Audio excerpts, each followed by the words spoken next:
وزیر اعظم شہباز شریف کی زیر صدارت قومی اقتصادی اجلاس میں اہم مشاورت مکمل کر لی گئی۔ توانائی کی بچت کے اقدامات کے تحت بازار رات 8:30 بجے بند کرنے پر صوبوں نے اصولی اتفاق کیا۔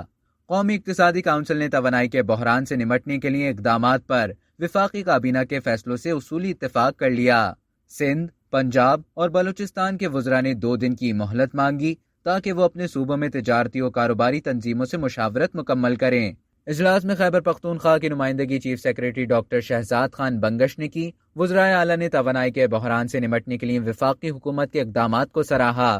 قومی اقتصادی کونسل کے اجلاس میں میکرو اکنامک فریم ورک برائے سالانہ پلان 2022 سے 23 کی منظوری بھی دی گئی۔ اعلامیے کے مطابق معاشی نمو کا ہدف 5% رکھا گیا ہے۔ معاشی نمو کے ہدف کو 6% تک بڑھانے کی کوشش کی جائے گی۔